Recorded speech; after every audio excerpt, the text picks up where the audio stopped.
Guest speaker today is Khan Mustafa of Zod Media, and at this point I'll pass this over to you. Hi folks, thank you very much for the short delay that we had today. I am the owner of Zod Media and co-founder of Small Business Solver.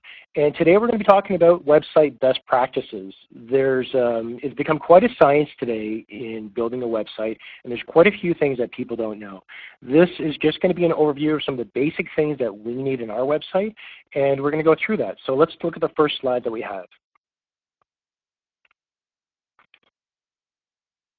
So this is some of the topics that we're going to be covering today, and it's going to be the overview of basic website development. First step that we always want to look at is who's your target market? What's the purpose of the website? Who are we going to be selling to? What's the purpose of it? Is it going to be a brochure site that we're just going to direct people to see our services? Or are we actually going to have serve a function? Is it going to sell something? Are we looking to reduce our time by having them fill out forms? Or is it something that you just want to educate customers and maybe show case studies so that you can get rid of the tire kickers that you might have? Other parts that we'll be looking at is looking at yourself. This is the hardest part, is identifying who you are and what makes you different from your competitors as well. That's probably a key portion as well. There's a lot of other companies that do the exact same thing. Carly, can you just go back, please? There's a lot of other companies that go through the exact same things as we do. And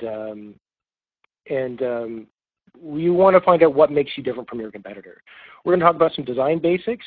We're going to talk a little bit about search engine optimization, do a little bit of keyword research as well. We're going to talk about some navigation, some of the basic elements that we need, maybe some advanced ones. Talk about advanced content or content, the minimums that we need, and we'll talk about the different platforms that our websites can be on as well, and there's quite a few of them. So we'll go to the next slide. And we're going to look at who's our target market and identifying who our target market is. So essentially here, we want to identify who we're selling to and the purpose of our website. Some of the basic things that we want to look at is, are we targeting men versus women? Men, we typically like to have our instructions. How do you do it? What's the instructions? Give me the steps. 1, 2, 3. Just tell me what I need to do and give it to me. Women, they usually like to have a bit more of an emotional connection. They look at the bigger picture in a sense, say, well, who's the company I'm dealing with, who are the people that I'm dealing with, and what type of service are they going to give me? Of course, there are in-betweens of the two as well. Other parts that we look at are going to be age bracket. So when we look at someone that's younger than 20, they're typically going to want a lot more interactive, a lot more video, a lot more splash.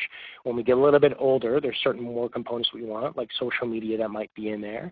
And at other times when we get older than that, we don't want the splash. We want bigger text. Our eyes are when you turn 40, the eyes start to go. So you want bigger text and bigger function, and maybe a little bit more pictures rather than video. And maybe our technology isn't the same as someone that might be younger that they might have. Other portions that we want to look at is income bracket. An income bracket, if you think about someone that might not necessarily have a lot of money, or maybe they're on a dial-up connection or a smaller connection, so that means that the website's going to come streaming in a smaller sense, and it's going to, other people with high-speed connections are going to be something. This is also going to tell us about screen sizes as well. So some people that in a higher income bracket, they might have all the toys. They're going to have the iPhones, they're going to have the iPads, the tablets, they're going to have the larger screens. So it's looking at that when we think about that different market. So let's go up to men and women first. And I'm just going to click on the men there. And Carly, if you can click on men. And this is going to take us to the Small Business Solver website. And what we have on there, that should take us right to the article. So let's take a look at this article right here. And as I look at the title, it says, Market to No-Brainer First Steps. So here's something that says steps. We can see as we look down, we have smile as being one of the first steps. The second step is to have a good 30-second pitch. Then we have having a good handshake, business name, username. So here's the steps that we have. So this is a great example of especially geared towards what men are looking for. Give me the steps. What do you want to do? Now, of course, this is going to cater to women as well. But for men, this is what we want. We want steps. So we might do a search for how to. How do I do first steps in marketing? What are my first steps? And this could be a potential article that might come up. Let's go back and we're going to click on that other link beside it. So we're going to go back to the page. We're going to click on women. And this site here, this is Holicious.ca. They provide whole food, pre-prepared meals for people. And as we look, this is their personal page. This is the team. This is who we are. This really caters to women. And as you can see, as we start scrolling down, we can see pictures of all the members of the group. They're very well done pictures. They are all, you can see their personal faces. You can see their smiles. And then beside is a personal message just from them. And something that says, this is who we are. This is what we're all about. This especially caters to women because it tells them this is who I'm dealing with. These are the people that I'm working with as well. Now, of course, this works for men as well. If you can tell what the big thing is for men, what really attracts the people's eyes, it's the pretty pictures. Seeing pictures of pretty people, happy faces, this attracts men, not only men but women, because we look nice looking at happy people. So let's go back to our slide. So this is something that we want to consider when we talk about men versus women. And we want to necessarily have some of the contents that goes along with them. Let's go to the next slide, Carla. So that's part of our target market. And we want to think about that target market. The second part that we look at is our competition. Who's our competition? Who are we going against? This is a pretty important subject that we want to know who we're dealing with. Because if you don't know who your competition is, you don't know what they're doing in your market as well. So one of the first things that I do is I'll look for my competitors. As a client comes to us, they will give us a list of competing sites. Who are your competitors? And we're going to take a look at their website. When we look at their website, we want to see what is my competition doing? What are they focusing on? Maybe it's not something that I necessarily do, but it's something that they do. So we want to look at the competition. While I'm doing that, what we're going to do is write down what I do. So as I'm servicing my clients or as I'm thinking about my business, I'm going to keep a notepad beside me. And I'm going to write down, this is what I do. And this is what I do differently.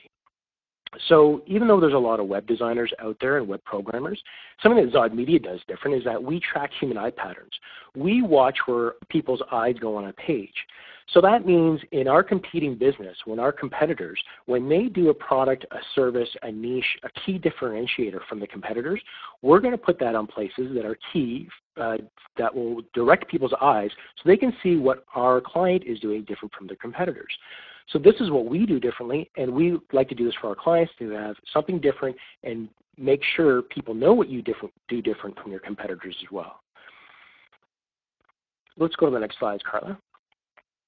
So keep a notepad handy and start writing down some of the things of what you do well and what your competition is doing as well.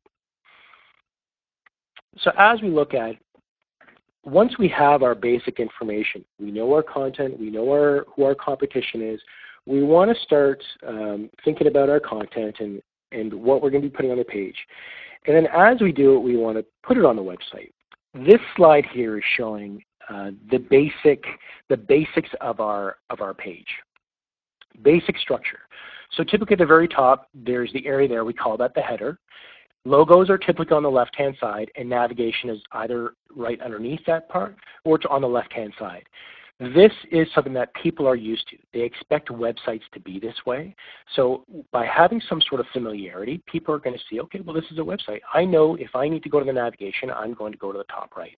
If I'm going to look at content, it's going to be in the center part. And if I need to find some footer information, I'm going to go down the bottom. Typically, the header is going to be your important part. In the center, there's usually two spots. We have the main content or the body. Either on the right or the far left, you're going to have a sidebar. And at the very bottom is the footer. The first part that we want to look at is our logo. So our logo is in that top part. So this is your brand. This is what you want to develop first. Even before you develop your website, if you're going to have a logo, you want to create a brand for yourself. A brand could be a logo today. People might not necessarily have the funding or the money to create a logo today. But what you can do is definitely style your colors and your icons or your lettering and bring a logo in later. But typically logo is your first step. So let's click on that first link there. And in that, I'm going to show you the Small Business Oversight. And this is, let's go back. Here we go. Okay, so we're looking at the main logo here. And we can see Small Business Solver has their logo there. It says it right in their name, this is what we do. You can see a small person. We've created a little bit of an icon there that's creating some sort of connection with people. So we're creating an icon. This is the company's representation. I'm using the wrong words here, but this is what we're doing. So it's the Small Business Solver. From there, let's go back to the link there. So we want to have our good logo there. And we'll go back to our page. In that, we have something that we want to say, this is what we do. You want to say exactly what you do. Now, there's an H1 and an H2 tag. Carly can try clicking on that, on the H1, H2 tag. And let me show you something. Okay, so as we look down the screen a little bit, we see just underneath our banner, the boxes, the word Zod Media is actually, when you look at it backwards, it's the word box. As I look underneath that banner there, we have Web Design Development in Markham by Zod Media. So what this does, people only read the first 11 characters of a subject line. When they see welcome to, they're going to see welcome, and then they're just going to walk away right away. What we want to do is actually, in that tag, we want to say, okay, this is what we do. We're doing web development. We're in Markham, and this is what we're doing. So this immediately tells people what we do. There's an added benefit to this. Behind this code, we want to put this in an H1 or H2 tag. So if you know in Microsoft Word or Microsoft Word, you can usually have heading 1, heading 2, heading 3. This is used for the search engines that we want to say, I want to wrap that name, web design and programming, in an H1 tag or an H2 tag. So this tells the search engines, this is what my whole website does. When you have this on the home page, it says, this is what my whole entire website does. This is all our company. As we do that on one of the inner pages, so Carla, click on any one of the inner pages there. Maybe just scroll up and click on the navigation. Perfect. As we scroll down, we have websites, corporate identity, and logo. So this piece right here, it might look the same, but I actually would probably have this wrapped in an H2 tag. And this, again, is telling the search engines, okay, when there's an H1 or an H2 tag on an inside page, this is what this whole page is about. It's all about websites, corporate identity, and logos. So it's branding. As I go down the page, and if I had another section that I might talk about, I would put it in an H2 or H3 tag.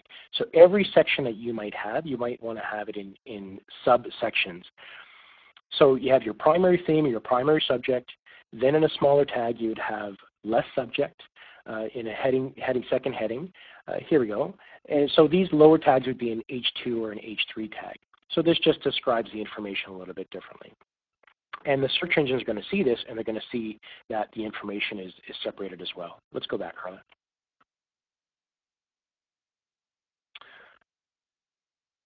The second part is going to be proper page naming and image naming. So Carla, let's go back to the Small Business Solver website. And this is where we want to have the names of our pages described appropriately. So not just on a home page, but when we look at some of the inner pages here, so this one's good as well. Okay, any of your inside pages there, Carla. So we want to have our names named properly as well. So as you can see here, the name of the page, we have Small Business Interactive Tools. If you move your mouse up to the address bar now, Carla, and just hover it there. There we go. If you just move your mouse out of the way, you'll actually see the naming convention is About. So we're in the About section, Small Business Tools. So this is, we want to name our pages appropriately as well. So whatever our title is, so we have Small Business Interactive Tools, we also want to have that in our page name as well. The trick is to always use lowercase letters. Never use capitals, never use symbols, never use apostrophes or anything like that. It's always lowercase symbols. The second part is if you have more than one word, you want to separate it with dashes. If it's separated with a dash, Google is going to read this as 2 words. If you connect the 2 words with an underscore, that will create it as 1 word. So if we had about small business tools and we had underscores in between each word, that would be considered one word. But because we have this all in dashes, the search engines are going to recognize this, and they're going to say, okay, well these are small business tools. So what do you think the benefit of having your page name in separate words now? It's the keywords, and our keywords now have to be in that search name. And keywords are something that people might enter into a search engine. They might enter in a word, they might enter in a phrase.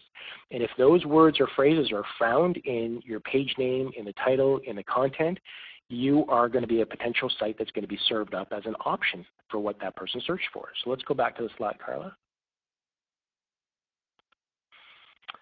The second part is optimizing our images for web use. So when we have our images optimized for web use, this is the biggest problem that websites have, is that they're not being served properly. So people will take an image, they'll add it to their website, but they don't make it ready for the web.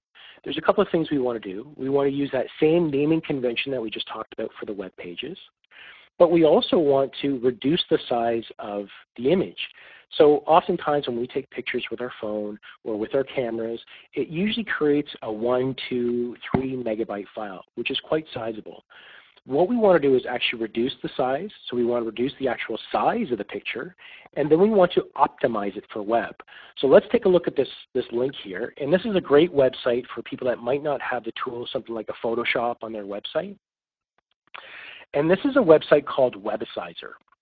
Web Resizer will actually allow you to upload your images and convert them. So as we scroll down the screen in just a little bit, there's a before and after picture of the original optimized there. We can see the original size was 39 kilobytes, and then after it was optimized, it's 13 kilobytes.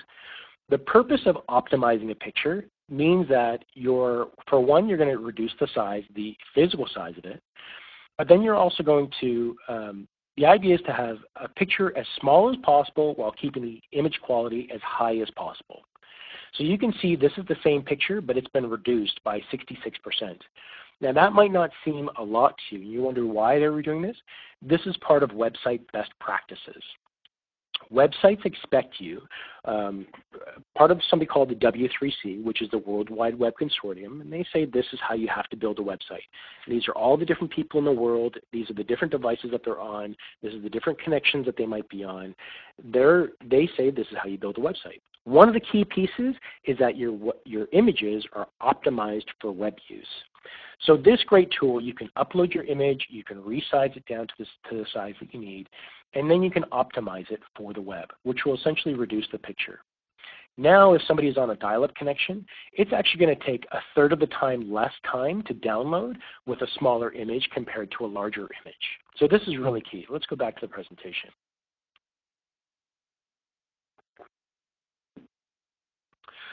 So with our images, and we're going to talk a little bit more about images in a little bit as well. So we want to make sure our images are there. The second part is our paragraphs that say what you do. So let's take a look at that link there and what we have. And we definitely want to say what we do in our images.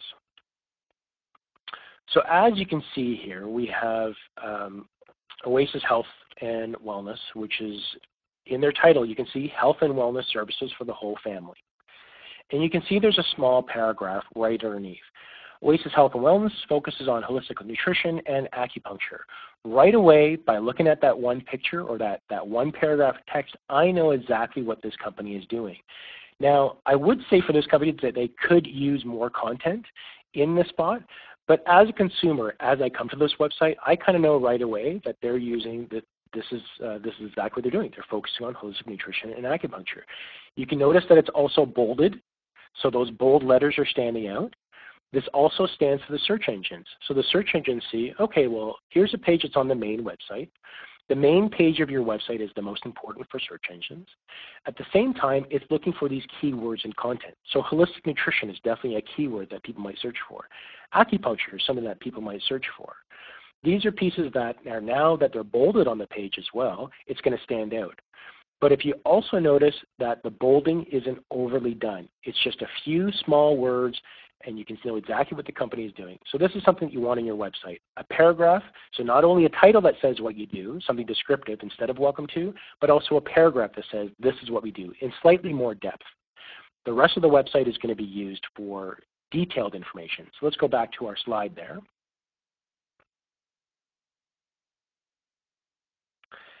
So once we have that content, and the content's going to go in that main paragraph, we want to think about the amount of content that we want.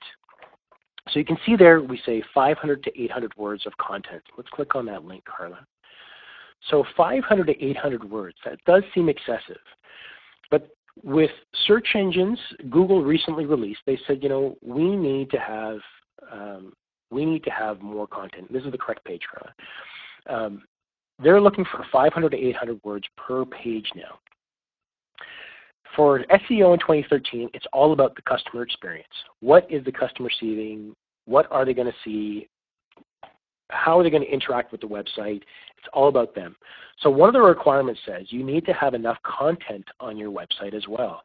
So as you can see, as we scroll down the page bit by bit by bit, the content might not be grouped in one section, but there are definitely the collection of the amount of content altogether would be enough to satisfy the search engines that there's enough of this.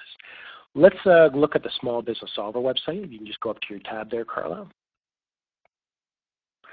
And we look at the Small Business Solvers website, and as we scroll down this page, we can see Carla's done something great here, that there's lots of titles, there's subtitles in here, there's a paragraph of content for each, and she's also added images. So this is satisfying the search engines. Think about 3 paragraphs, roughly being about 500 words. So this is a great way to have content on your website. Let's go back to this presentation. So content is definitely going to be key and focus. So that's something we want to consider. Last thing we want to consider about is an easy contact information or call to action. So this is going to take us back to the Oasis Health website where they have a great call to action that you can actually connect with them right away. So as we go to the Oasis Health, look in that top right-hand corner. She's got her phone number very well put out. You can see the number 416-312-7617. It's listed right there. It's easy to find. So anytime I want to look for a phone number, I can see easy contact information in that top right-hand corner. And this is something that is almost becoming a basic element in websites. Not only will we have the contact information, a quick, easy contact, but we'll also maybe add home, contact us there, and we might put social media buttons there as well. Let's go back to the site. So that top right-hand corner is a great area. The other key thing is that we don't want to put too much information in here. We want to make sure that it's easy enough that we can see. Let's go back to the presentation, Carla.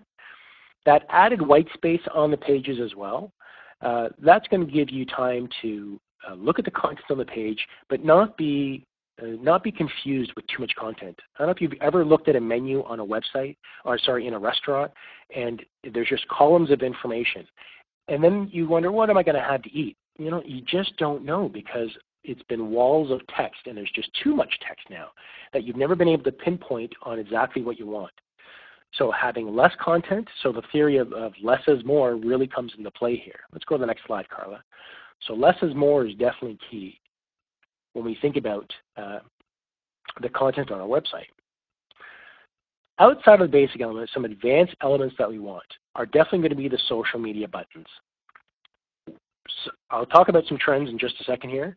Another great feature is a search box. When people can search for information on your website, this has become a very convenient thing. A lot of people when they go to a website, if they see a search box, instead of trying to navigate through the pages, they're going to look at a search box right away. There's some great search boxes that you can get, like Google itself has its own search box plugin that you can have into your website, or some other platforms that come with websites. So things like WordPress have a search box built in as well that it will search the content. So definitely, and then we talked about the call to action, conversion, and competitive information of why your competitors. So when we talk about social media, I'm going to talk about that first. You can see I have some icons to the right here. Google+, LinkedIn, Pinterest, Twitter. There's Facebook on the bottom there, and I don't know if anyone knows what the one in the bottom right-hand corner is, but that's Instagram. In 2013, the 3 social media that you want for sure is going to be Google Plus. You definitely want that. You want Twitter and Pinterest. Those are your 3 big ones. If you're dealing with business to business, you want to have LinkedIn as well. Those are our 3 big players. Especially when we talk about search engine rankings within Google, Google Plus is going to be a key element to be signed up for Google Plus. The other one on the bottom there is Instagram. Instagram, I think, is going to be a great up-and-comer this year that we want to watch out for. Pinterest overtook all the other search engines, all the other social medias, and became number 2 within a few months. And it's probably Google Plus is going to be taking over that first number 1 ranking, and then Pinterest. And I think Instagram is going to be another option to look at and possibly sign up and get in as an early adopter. But definitely Google Plus, Twitter, Pinterest, LinkedIn. Those are the 4 that you want to have. You notice I didn't say Facebook. Facebook is definitely more of a social piece. It's not, they're trying to massage the product to turn it into more of a business product, but it's not geared for business. If you are going to use Facebook for business, you can create pages, which are independent pages acting as themselves, that you can advertise and market your business. The trick in using social media is that you want to add articles to your website and add information, and then on your social media sites, you want to mention the article and have people click on them to come back to your website and read it. It's all about that. So the trend in social media and also in search engine optimization is to get people to talk about you. You want people to talk about you, and that's what the search engines are looking for. They're looking for what kind of conversations are happening and are people talking about you. So to get people to talking about you means you have to have great content and interactive content and content that's going to engage people. So we don't just want to put words on the screen. We want to add words. We want to add pictures. We want to add like buttons, possibly even voting pieces that people might add comments in there. There's lots of things that we can make a page great with just little things. So I mentioned the search box. We can click back to the call to action. So let's look at the call to action there. We'll click on that. Let's see where this takes us. So in terms of the call to action, so we talked about this already. So here's another website that does call to action. We're back to Hellicious here. And as you can see in the top right-hand corner, what do we see? We have an order now. So they are doing online sales of their products. So they want people to order products from them. And there's a nice, easy, convenient button. You also notice that they have it, the second button on the right within their navigation is order now. But within the banner itself is having a great order now button as well. So that's going to take people right away to something that they can order. So let's go back to our presentation. So that's our call to action. That top right-hand corner, it's an area where our eyes go and people want to know about that. Competitive information. Why you over your competition? Let's click on that, Carla. So why you over your competition? So this is where we want to find out what makes our differences between you and somebody else. So as I scroll down this website, we can see, I just want to scroll down a little bit more, Carla. And in that bottom left-hand corner of the text there, we have what's the difference. And we say it right there. What's the difference is that we're using the analysis of human patterns and eye motion and clicking patterns. So we want people to know that we're doing something different, and we say it right on our screen. As we scroll up the page just a little bit, we have another bolded area off to the right, is that we're promoting the site without paying for advertising. So we want to say, this is what makes me different. There's a lot of web companies out there, and there's a lot of competition out there. So this is our key differentiators that we have from our other competitors. Now there's a whole other slew of information what makes us different from other competitors, but this is what that we usually use to have people come to us instead. So you want to figure out what makes you different as well. Let's go back to the presentation, Carla. So we definitely want to find out what makes yourself different from competitors. And as we go to the next slide,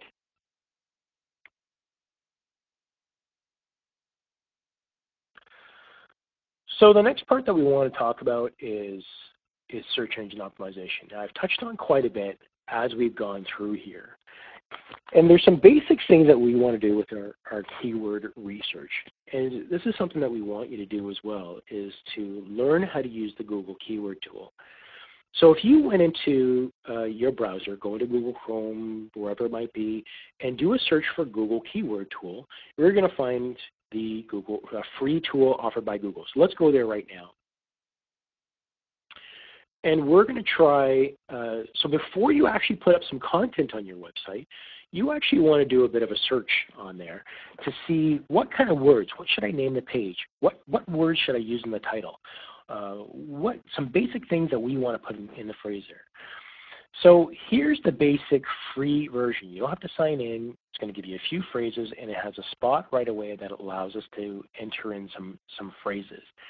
So I saw one of our guests on here is doing law, and their website needs a little work. But what I want to do is do a search for drinking and driving. So Carly, if you can type in drinking and driving. So we have drinking and driving there. Before we click on anything else, on the left-hand side, we have a little box that says Saved Ideas with a down arrow. Click on the box itself, and that's going to shrink it down to the bottom. Underneath there's a spot that says Match Type. So if I use Broad is going to do a search, and it's going to search for drinking. It's going to search for all the words that have and. It's going to search for all the words that have driving. So I'm going to take off Broad, and I'm going to check off Exact. So this is going to give me a more of an exact look of what I want. Drinking and driving I have there in our word and phrase. I'm going to add another line there underneath drinking and driving. And this time I'm going to use an ampersand instead of and. So it's going to be drinking and driving, but we're going to use an ampersand instead of the word and, because some people might actually enter in ampersand. The other part I'm going to check out is only show ideas closely related to my search term, which is just underneath the category there. So we have words or phrases in the box. Underneath we have a website category and then a checkbox. This is going to narrow down our search results to this drinking and driving area. So this is what I want to check on my keywords, and this is what I want to talk about. We're going to enter in the letters there to make sure that it knows that we're real. You can notice just above there's a spot that says advanced options. So I am searching Canada, I'm searching English. Desktops and laptops, it typically doesn't really matter between desktops and laptops and mobile right now, but it is something to consider in the future. So now we've done this, we're going to click on search and see what our results take us to. Now in the bottom half of the screen, we do have some options. We have 3 columns it's offered us. It's given us some competition. It's given us global monthly searches, so this is what searches are happening all throughout the globe. Then we have a local monthly searches, and this is what's happening across Canada. So this is the first top half is actually giving the words that we searched for. The bottom half is saying, well, what are some other options on top of drinking and driving? Because drinking and driving, it gets a lot of global searches, it gets a lot of local searches, but it's still quite a bit. So here, I'm going to sort the column by local monthly searches. And Carly can do that. So we're going to go from highest to lowest. Each time you click on the column, it's going to sort from A to B or top to bottom. I'm kind of surprised it's asking for this. Okay, so what it's going to do typically, it's going to search for the pieces that you want. It's going to give you the highest to lowest. And as Carly's kind of figuring that out, we want to search from lowest to highest, and it's going to show us what our big words are. There we go. Great. So if we're able to, I guess we're not able to sort here, but that's fine too. One of the options they typically look for is for you to log in, but you should be able to sort otherwise. So as we look through, I'm looking at the competition, I'm looking at the words there, and I can see Ontario drinking and driving laws gets a lot. And as we scroll through, one of the ones that I see popping up there are drinking and driving laws. Consequences, great. So there's a good one, drinking and driving consequences. I think above I saw the Ontario drinking and driving laws. So we now know that there's some low competition in those words, and that there's about 700, if we look at, okay, there's drinking and driving in Ontario. Let's pick a low one there. Scroll up a little bit, Carla. And we're going to look at that drinking and driving laws. You can even see Alberta is quite high.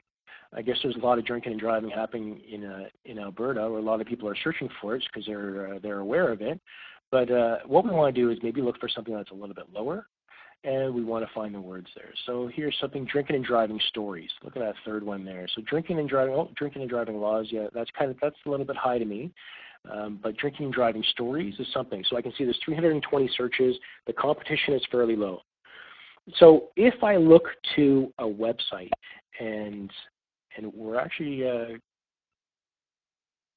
we actually want to, in that word, instead of just saying drinking and driving, we might want to say drinking and driving stories and talk about that, or even the accidents, so you can see drinking and driving accidents. So do you want to do a little bit of keyword research, typically sort it from highest to lowest, so find out what people are searching for, and then find something that has a low competition word.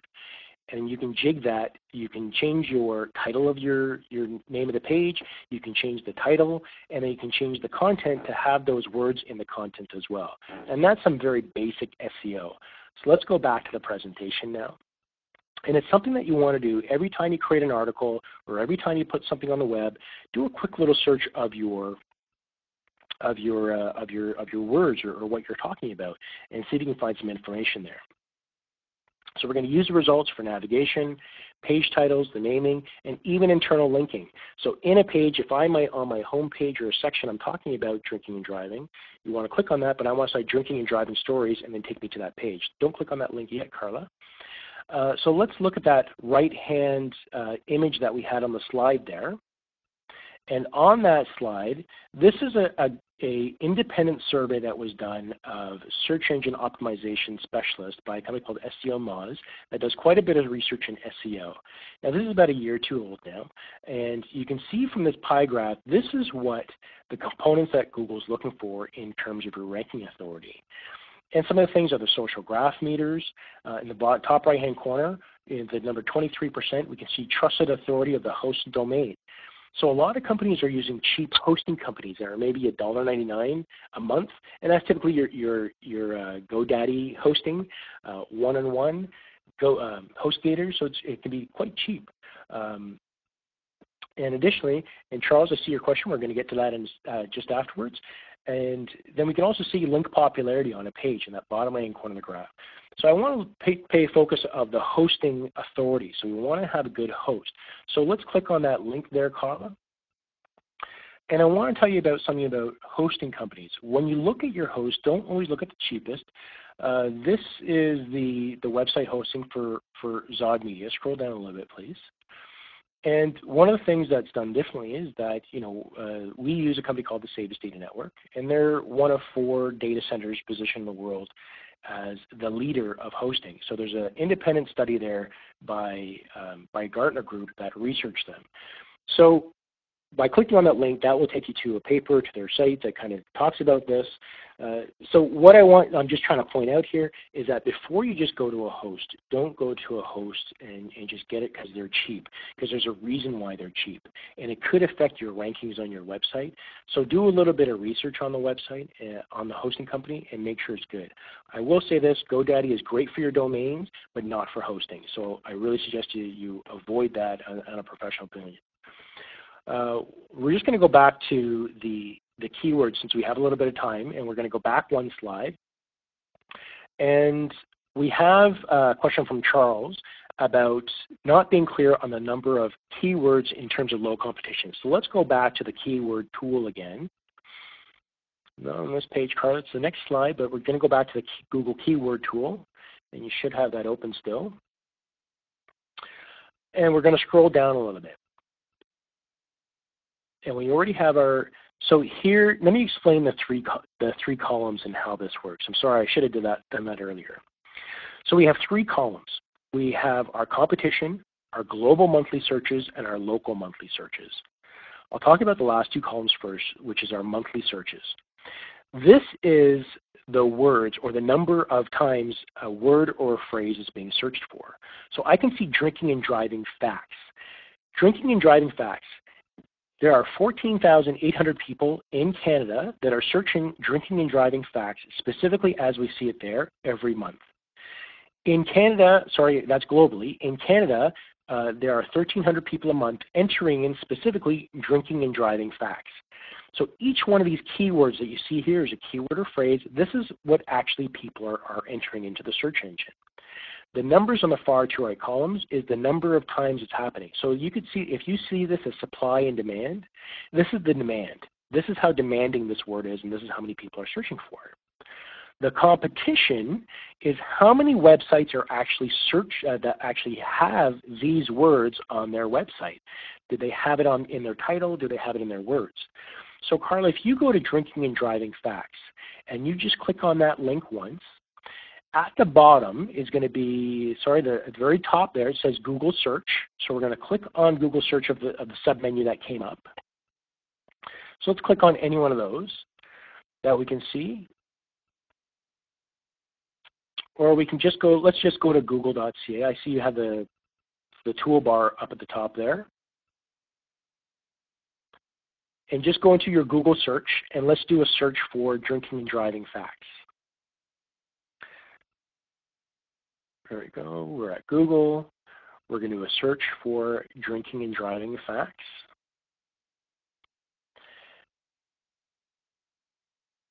Or laws, that's good. Okay, so we have the search that she made, then we can say the number of results. Here's the difference. This number of results is a little bit skewed. Just above there where it says Drinking and Driving Facts, there are 60 million pages that have the word drinking, has the word and driving facts. Those are all separate words. So what I want you to do, Carla, is put quotation marks around Drinking and Driving Facts. This is going to group this into a phrase. And let's look at that search again. And our search results now is 110,000 results. So when we had that competition of low, medium, and high, this falls into this category. They don't necessarily give a number, but they tell you, okay, in the grand scheme of things, it's fairly low. So if there are 2,000 people searching for Drinking and Driving Facts every month, there are 110,000 pages serving Drinking and Driving Facts, or that have that website. You can see the first one that says, 10 Ontario Drinking and Driving Facts You Must Know. So the title is a real teaser. It's the name of their page, and it really draws people in. So I see your comment there, Charles. Thanks for commenting back. Thank you. So let's go back to our presentation. So you can see some basic things that we can do with our search engines and the keywords that we can do. So let's go back up a slide too. So we can definitely see some things that we want to do when we develop our pages and add the content and put the information there. That doing a little bit of keyword research will help. Let's go one more slide, Carla.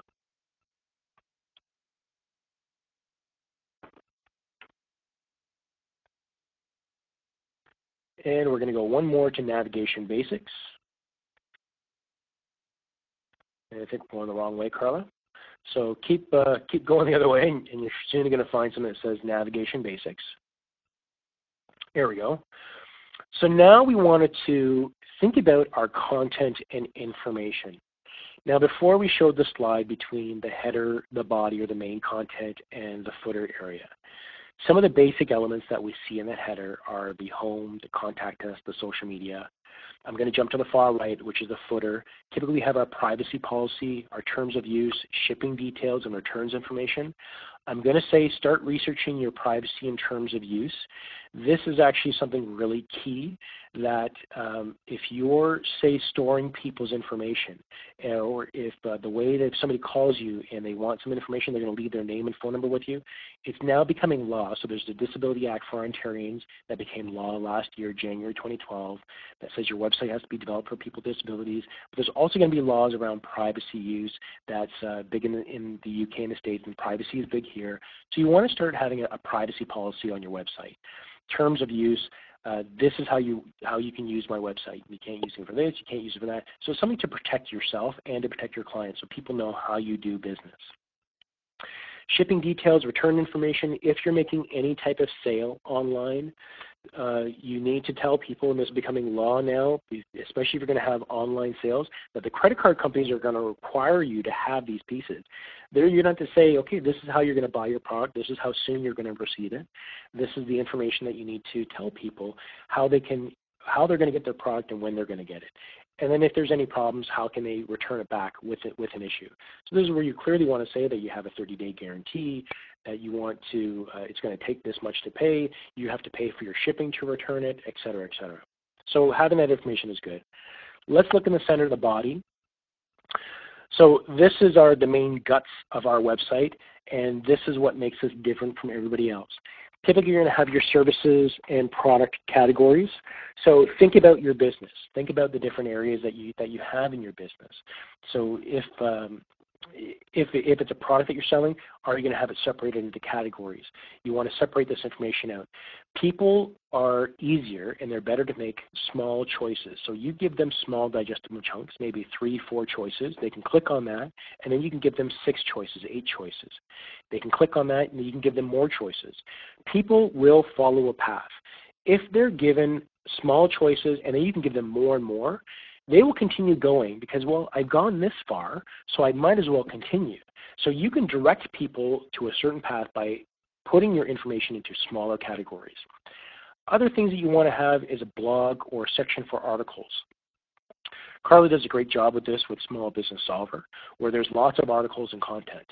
Each one of those articles is searchable information that people can find. Oftentimes, she's adding pictures in there, she's adding videos in there. These are interactive pieces, and these are things that people are being connected to. So consider adding a blog to your website or adding some articles to your website, and this is going to be more searchable content and more connections. The more content you have, the more connections you can have with people that are searching for you. The more time people are spending on your website, the better rank you're going to be on the search engines. Always remember, your website is here for the customer. It's not for you to make sales. It's for you to educate your customer and make it a great customer experience, and you will get natural rankings. Some pieces to consider are the basic news pieces. You can talk about news, but if you're a person that's not going to be posting a lot of news all the time and you're going to have events from last year, it might not be a good idea, and you might want to consider not having news on there. Of course, basic information, company information. Give people an easy way to contact you and to reach you. This is something to have. Something in addition to have, if you're going to be having media people contact you and you want people to reach you easy, under your contact area, have a special area for press releases or for the media. Media, if they have to go through a receptionist to get to the right person, they're typically going to avoid calling you on that story. But if you give them a specific name and number through media information, contact, or send an email to, they're better likely to get a story into another magazine or article if you've given that information directly for those people. Something to consider as we grow our businesses. Next slide, Carla. And again, that's the very basics of the navigation of things that we typically want. You can definitely grow this into more pieces. So here we talk about the content as well. Now we're going back to this piece here, and on that slide, we don't have a link to it, but this is the Small Business Solver Market Research to Make Your Business Fly page. So when we think about adding content to our pages, we can almost see this on the side here. But some of the things that we definitely want to have is 500, 800 words. So I mentioned that this is something that the search engines are looking for. They're looking for a lot of words. The other part is the images. Remember, in your images, you should have some keywords in there in the image name itself. There should be something called alternative text. Typically in all the programs that you use, there'll be a spot to describe the picture or say something alternative text, because a search engine can't see the alternative text, but they can see the alternative information that you have. As you can see, the page that Carla has up here, something that she has great in here is a video right in the middle of the page. So there's a little bit of content, there's a little bit of information, and then there's a video that you can watch and learn about this company. So not only does this video give somebody interactive, but it also has a bit of a picture in here as well. So the pictures make a big difference in terms of your content as well. When we look at this page, where are we going to have our keywords? So if we look at the name itself in the address bar has some keywords in there. Market research to make your business fly. Lots of words in here. In the title on the page itself, market research to make your business fly. She has it there. If you can see in the address bar where the tab is, if you can hover your mouse over there, you're going to see right here, market research, how to make your business fly. This is a key area for search engine optimization, is to put it into the title. Never put your business name first. Typically put the article name or whatever you have in that market research, the title of the page first, and then add a marking or a separator, and then you can put your business name. Typically, this is what people are going to see first. This is also what's going to be served on the search engine result pages. They're going to see this is what the page is about. So key area there. Let's look at the first paragraph that Carla has there, and we can see the key of market research is to reduce a small business owner. So right there, perfect, she has the keywords in there, market research, small business, right in the title. So very good use of where to have it in there. The additional places you want to have it is definitely, like I said, in the image names that you might have. Another great place is to also finish off the page as well. So look at the last paragraph, and in the last paragraph, you typically want to talk about that as well, that it's going to be market research in there as well. So a great place to add that information as well. So let's go back to the presentation, Carla. So now we have some options of where are we going to put our website. We have a lot of different options here, and we think about that. So we're going to go to the next slide, Carla, and we're going to talk about platforms. There are a lot of different platforms that you can have. When we talk about the rules of web, and this is the W3C, the World Wide Web Consortium, this is the laws of search engines, this is all the pieces that we look at. There are certain laws, rules, and regulations on how you have to build your website. If you want to be strict to those rules and follow that, this is where you build a static HTML or PHP site. This is where you have a programmer like Zod Media, where we would develop the site for you, we would have individual pages for you, and they would all be developed. The other option is to make it interactive, is to use a site, something like WordPress is one. I'm jumping down to the bottom there. But we typically build our sites in WordPress. There's a lot of content management systems out there, and WordPress is one of them. WordPress.com is a free online tool. If you want to expand it, you can pay into it and do some things. But of course, it's an online tool. It doesn't allow you to add certain components to it, but it's a piece that you have online, but it's a great option as well. But when we use the full WordPress product, which is wordpress.org, we can go back to the slide. When we look at the full WordPress product, we have a lot of options for our content management system to add pages, to add content, to add images. But again, the biggest piece is that it's still user error. You still need to know a little bit of programming or a little bit of information if you want your programming and things to be clean, because the problems can still happen. And these content management systems are meant for trying to make it as friendly as possible for someone to be able to manage their website with minimal errors as possible. But any type of content management system, you are going to have problems in terms of clean code. But it's typically very clean to use. We use WordPress for our sites as well when we want to offer a content management system. The great thing about it is that when you want to change your site over, all the information is stored on a database. So as we design a new theme or a new content, we can just design the theme, plug it into WordPress, and then it's going to show up with your data already there. Regardless of what it is, you still have to do the first step, which is create a static HTML or PHP page, and then convert that into a WordPress theme. That goes the same with all other programs like Joomla and Drupal. These are other content managed systems. The difference is these systems like Joomla and Drupal, they require a lot of custom programming, and you have to know programming language like PHP and CSS, which is cascading style sheets. So you need to know a lot. So we typically say to avoid that unless you're working with somebody that knows what they're doing. The other thing that goes with that, as security features happen, a lot of these programs, because they're available to the public, you also have a lot of hackers and whatnot that are able to go analyze these programs and find the problems and issues with them.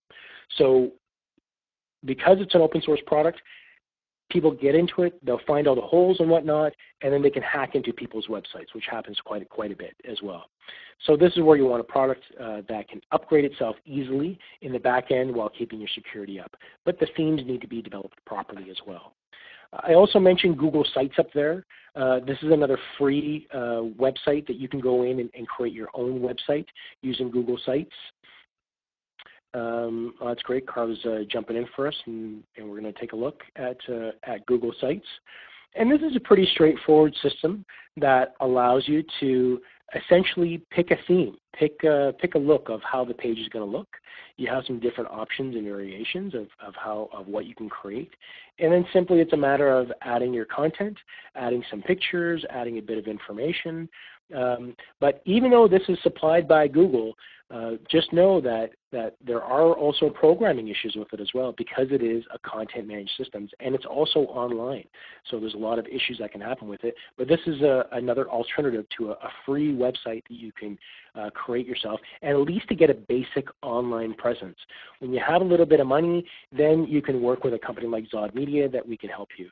And of course, our hosting packages as well, we have a product called Site Builder that you can build your own site, add your content, pick images, etc., that has all those pieces that you need as well. The last one I have on there is the GoDaddy websites. Like I said, GoDaddy is great for domains, but they're horrible for websites. So anyone that have come to us that says we're losing our emails, things aren't working for us, it's typically a GoDaddy website that they're having a lot of issues with that are definitely not compliant. So I think that is it for our information. And that's it, folks. This is we're Zod. Great. I hope that wasn't too much information, but we'd definitely like to open up the question if anybody has anything. Well, Carla, I'll pass it on to you.